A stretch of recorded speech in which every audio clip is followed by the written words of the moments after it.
Ciao! Here we are again, looking at ancient Rome, starting from the bloody and sandy step of the Gladiator. We've already seen what the army wore and what the spectacular gladiators wore during their fights. But what about the normal people, the Roman citizens, the women? What did they wear? Let's start with an unusual step, looking at color. In the movie, the costumes have a tendency to be rather dark or neutral. We've already noticed that the gladiators would have worn brighter and more joyous tones, while in the movie, even red, worn by the soldiers and one of the preferred colors by ancient Romans in general, is quite muted. Red is the god's color. Emperor Commodus would have not worn black if he were not in mourning, which he could and should be in the movie, as also the games are there to celebrate the death of his father. But during the whole movie, there doesn't seem to be a rule of some sort. I think there is quite a modern approach to the use of colors in the movie, which is what happens most of the time. The novelty of Technicolor is past, and nobody's interested anymore in showing off how bright they can go. Truth is that all blockbusters are more correct historically in creating this saturated explosion of tones. Ancient people loved colors. There was even a hierarchy of what colors were best. Our dear friend Gracchus, for example, often is showed wearing blue, but blue was considered a barbaric color, something the Celts would wear, not a senator of Rome. Of white dye didn't exist, red and brown, beige and even pink and greys would have been an appropriate choice for him. Different was the palette for the Roman woman. The traditional color associated with femininity was yellow and all its variations. The classical bride gown was yellow, for example, because it's a color that was associated with brightness, youth and energy. For that reason, I love this ochre ensemble worn by Lucilla returning to Rome. As said though, women had more freedom with fashion. They acquired new and foreign trends quicker than men, probably because they didn't have the same public role as they did. From the 2nd century AD, they started to wear the infamous blue, plus purples, pinks and even greens. They also loved stripes and plates, a fashion imported by the barbarian north. So what about Lucilla? She wears quite a variety of colors, and that is quite correct and plausible, with the exception of black, of course. I really find it fascinating how the message a color gives can change through place or time. The second step towards unraveling a Roman wardrobe is an element that I don't really like about Lucilla's wardrobe. Don't take me wrong, the robes look fantastic, but also in the sense that they are a bit fantastical, especially the fabrics. What did the Romans use to dress themselves? Cotton, silk, shiny lurex? They mostly used wool, of course. You can never go wrong with wool before the discovering of the Americas. Ancient Romans also used linen. Cotton and silk were known, and all these fabrics slowly spread more and more during the empire. The poet Propertius in the 1st century AD talks a lot, he goes on and on, about his girlfriend's Croan silk, which came from the Far East and which was almost transparent, making it scandalous and desirable. We can imagine Lucilla would have had all this variety of fabrics available. Plus, embroidery and decoration would have been a matter of course on all of these materials. But I suspect not in the way we see in the movie. You know what all of these fabrics and embroidery remind me? Indian sari. Modern Indian saris. Embroidery and tapestry were very costly affairs. They took time to make, and that's why they were used only in special and sacred occasions. We've often talked one of my now favorite topic, which is what victorious general would have been wearing coming back to Rome. The tunica palmata and the toga picta, which were rich in colors and golden embroidery. But what was really fashionable for contemporary ladies of Lucilla were northern-inspired clothes. Like this. Stripes and plaid were loved and looked for. A shame we don't see any in the movie. Would have made me happy. The biggest crime, though, in fabric is this lace. Lace was definitely, for sure, not present in Roman times. It came about in the 15th century in Venice, so it was not even a remote possibility in ancient Rome. Let's have a look at the way to dress in 180 AD. As we said in my other video, the first thing everybody would put on in the morning is the tunica. A wide rectangular piece of cloth. For men it would have been short, at knee level and only covering the upper arm, worn with a girdle, because it's too long. Such long tunicae would have been worn only by women.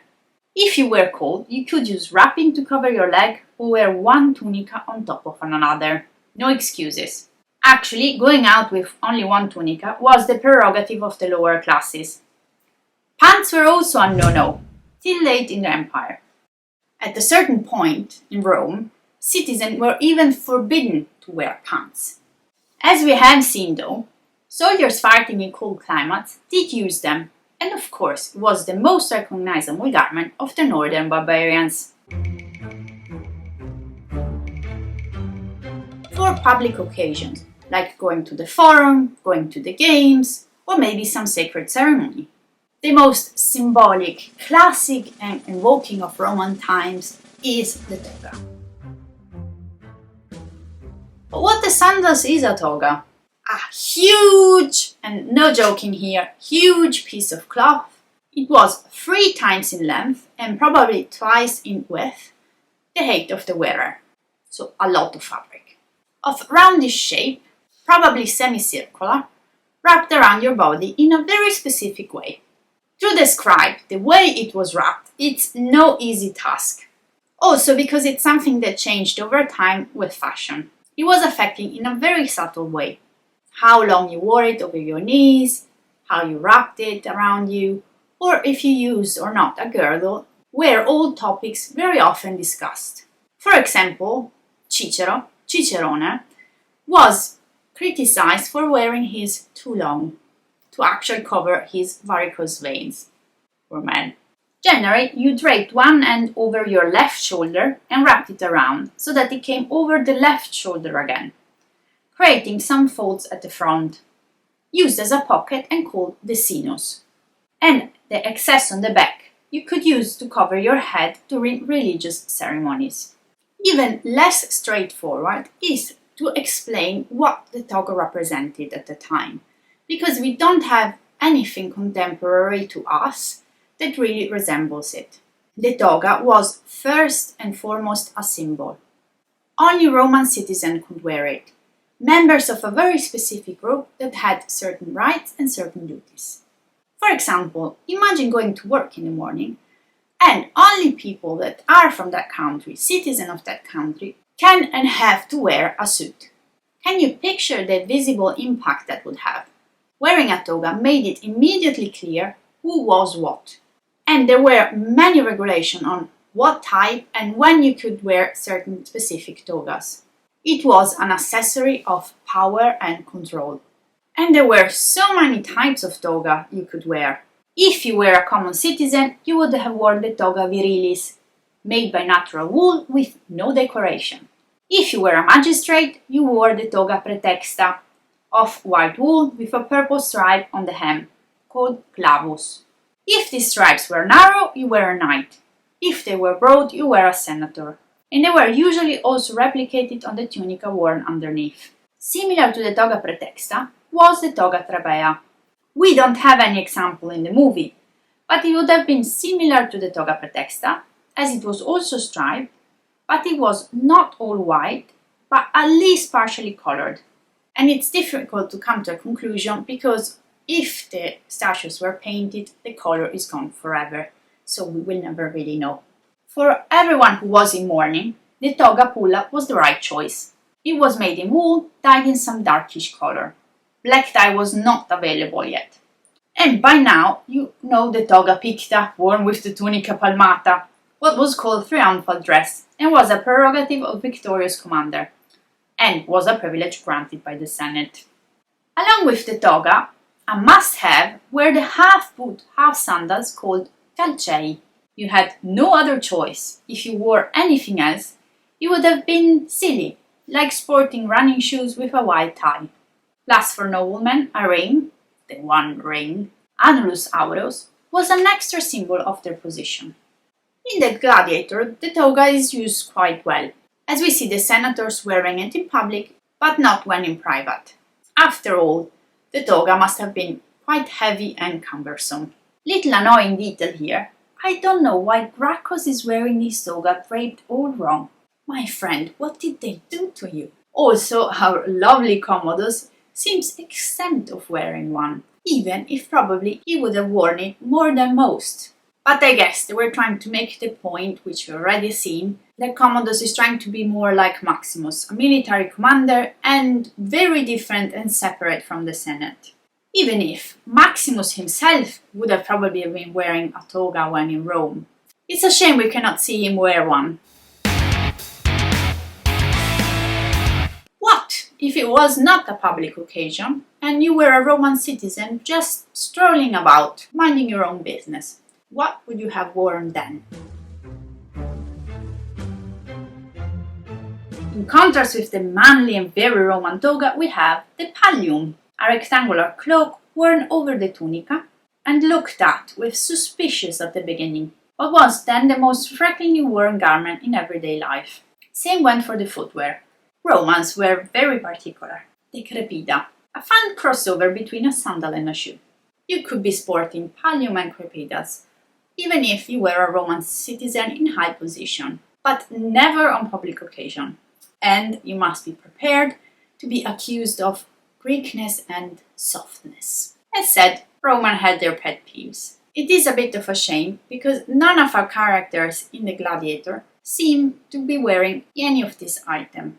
Gracchus, after the misstep of the draped wrong toga, is my main concern. And he is seen wearing weird, I don't even know what to call them. And what are those on his shoulders? And again, where are the elbow and knees, guys?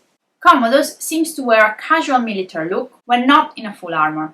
Not clear what it is, but it works for his character. He looks more accurate in the ensemble even if he is again too covered. Same goes for our friend Maximus here.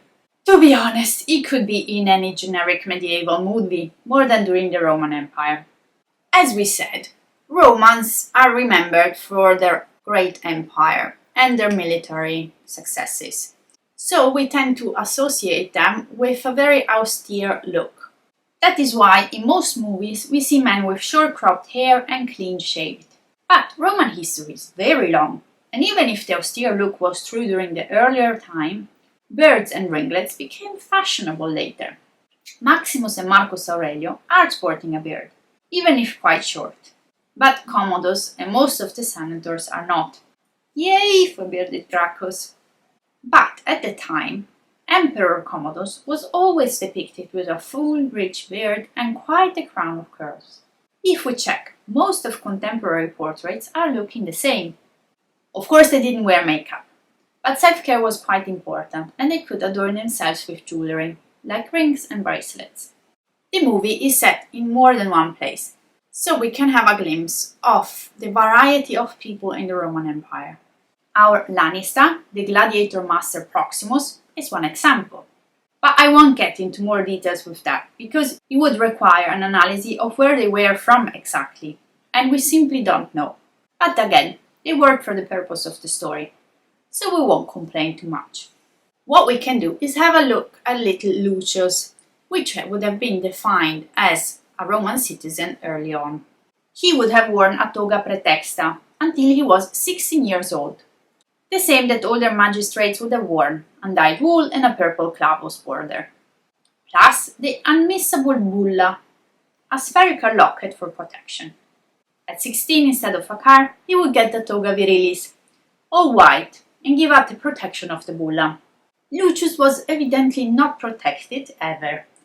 About little girls, we don't know very much, because there is contrasting information about. Some say they would have been wearing toga praetexta the same as boys, until of marriageable age. There is also talk of a counterpart of the male bulla, the lunula, a half-moon-shaped amulet. But who does really know? Young women were unfortunately of less interest to male authors. On the other side, of course, Roman ladies came under the public scrutiny when they didn't dress or didn't wear what a proper Roman woman would. So we know enough what a grown-up matron could and should wear. As far as lingerie goes, women would have worn a breastband called strophium, often described as restrictive, as the ideal beauty was slender with small breasts and broad hips, and some sort of underpants, for obvious practical reasons. On top of that, same as men, they would have worn a tunica. The same as gentlemen, lady would have never exit the house with only one layer of clothes on. Working woman probably did, again for obvious practical reason. The sister of the emperor probably did not. We have in mind a lot of female nudes during this time, because we see a lot of naked statues. But there is a huge difference between a statue that depicts a goddess and a kind of standardized naked body, and real women. They were required to cover themselves. Tunicae came to the feet, and even if showing your arms might have been acceptable in a private environment, you would never go out without covering them. Lucilla does and does not do that. Plus, she has a lot of one-shoulder or even strapless robes that are simply modern. Full stop. Also this. What is this? So, what would have she worn? On top of the tunica, the proper Roman matron would have put on a stola. This was a dress similar to the Greek chiton. It also came to the feet, was sewn on the shoulder and gathered at the waist with a girdle. The stola was initially often yellow, the color of femininity, and pleated. To complete your outfit, you draped around your body a palla. Yes, the bosom female friend of the pallium. A rectangular piece of fabric used as cloak. We could say Lucilla is wearing one most of the times when out in public, even if she uses hers like a sort of big shawl, more than as an all-covering cloak. A detail that I find still quite important today, because it's still a hot topic, is the covering or uncovering of the head. This stola would have been used also to cover one's head, and Lucilla never does that. If she covers it, it's with a sort of veil. Again, our sources of information are not completely clear, but it's often written by contemporary authors that during a funeral processions, women went with unbound hair and bare head, which makes us understand that usually they had bound hair and covered head. We have to remember that Lucilla is a public figure, so even if she was more fashionable in her attire, she still had an official role. This is why the stola and the palla would have been appropriate for her. They are in the end the female counterpart of the toga. In the movie, we don't see many shoes, and we know women didn't wear sturdy footwear like men.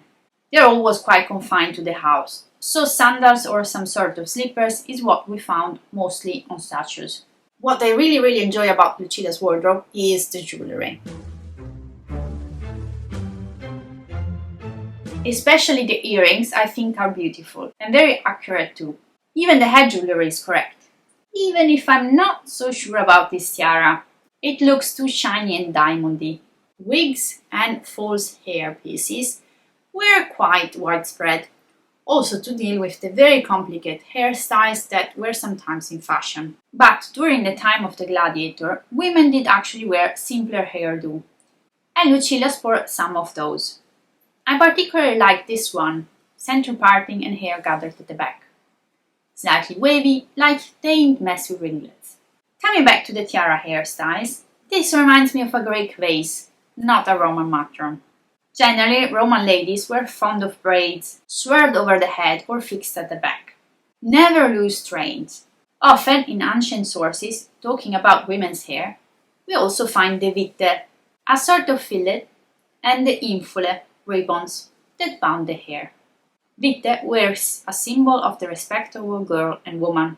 They were made of wool and intertwined in the hair. We don't have many examples of them, as they probably were painted onto the statues, so lost information again. Also, we don't know if they were used during the whole of Roman history, or if at a certain point they just became a symbol of femininity, but were never really worn in everyday life.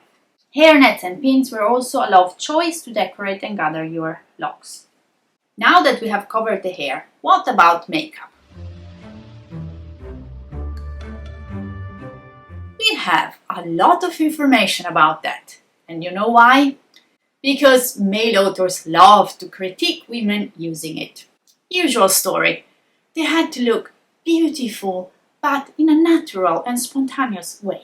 As if you wake up in the morning looking radiant and joyous. Actually, our friend Lucilla, played by the gorgeous Connie Nielsen, doesn't need any evident makeup and looks quite natural in the movie. All this self-righteous author would be happy.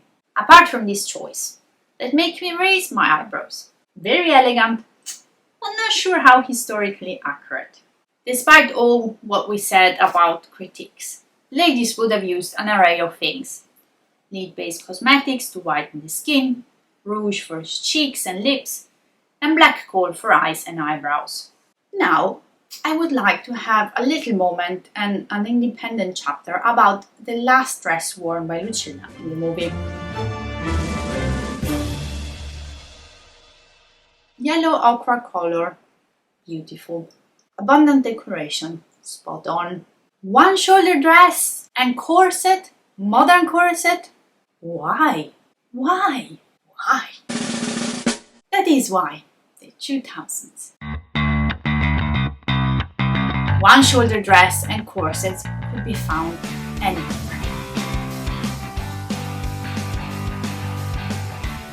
It is a bit of a shame thinking about historical accuracy, but it has been this way since the beginning of time. Remember the bouffon found in every movie of the 60s? Oh well, the Gladiator is a product of this time.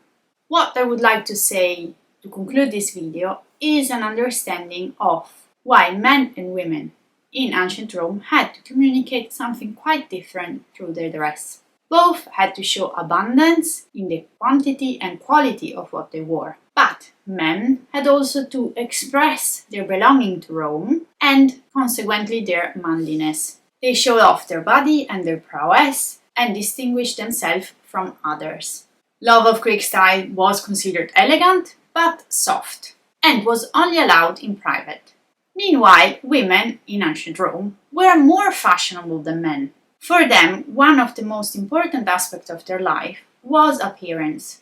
In funerary art, they are almost always represented with a mirror and other beauty accessories. They were always on the forefront of what was new and fashionable, like Propertius' girlfriend and her koan silk. They visually showed the influences coming from all over the empire and the passing of time. I believe it was not simply vanity. Let me quote Professor Shamka. The capacity to design and maintain a look, whether stylish or conservative, was one of the few ways in a patriarchal society which women had available to them of expressing themselves as women. With this thought, I leave you. Thank you for traveling with me to ancient Rome. And if you enjoyed this video, please like and subscribe. See you soon. Ciao!